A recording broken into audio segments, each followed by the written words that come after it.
الحمد لله نحمده ونستعينه ونستغفره ونعوذ بالله من شرور أنفسنا ومن سيئات أعمالنا. من يهده الله فلا مضل له ومن يضلل فلا هادي له. وأشهد أن لا إله إلا الله وحده لا شريك له، وأشهد أن سيدنا محمدا عبد الله ورسوله صلى الله عليه وعلى آله وأصحابه وسلم تسليما كثيرا.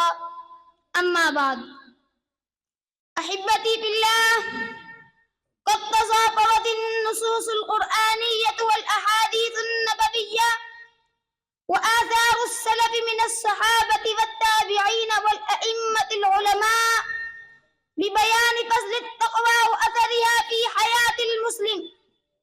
وفي هذا اللقاء الطيب سنعرج على شيء من ذلك.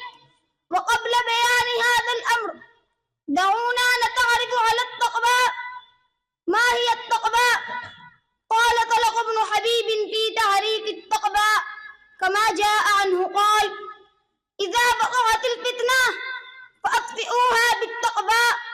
قالوا: وما التقوى؟ قال: أن تعمل بطاعة الله على نور من الله ترجو ثواب الله، وأن تترك معصية الله على نور من الله تخاف عقاب الله. إذن هذا هو المقصود بالتقوى.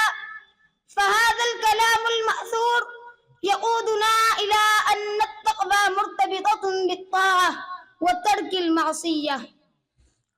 والتقوى كما جاء في الأثر أنها رأس الأمر كله.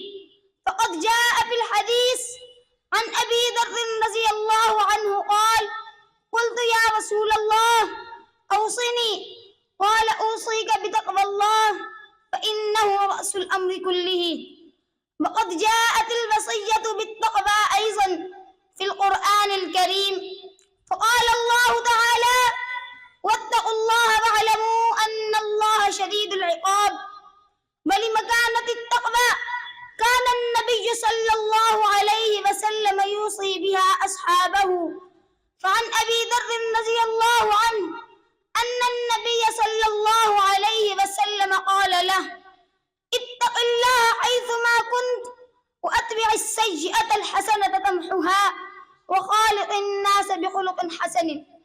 أحبتي في الله، إذا سألنا أنفسنا ماذا نريد من وراء التقوى وما الثمرة التي يرجوها المسلم من وراء التقوى، فنقول: التقوى سبب لقبول الأعمال كما قال الله تعالى: إنما يتقبل الله من المتقين.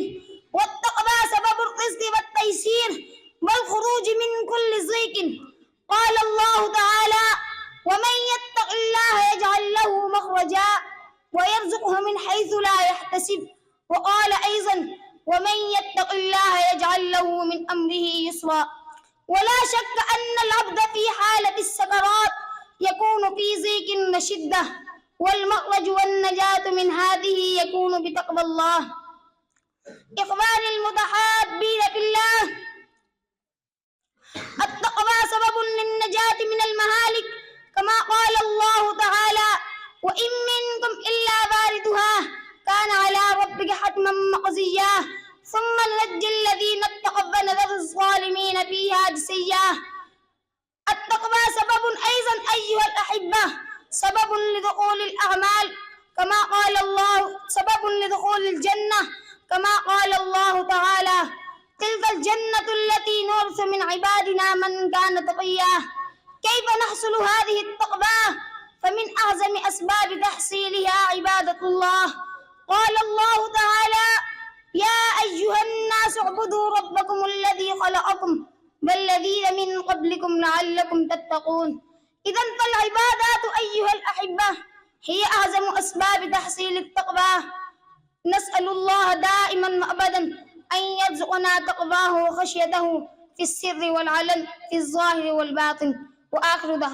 وآخر دعوانا أن الحمد لله رب العالمين، وصلى الله وبارك على عبده ورسوله نبينا محمد صلى الله عليه وسلم وصحبه أجمعين.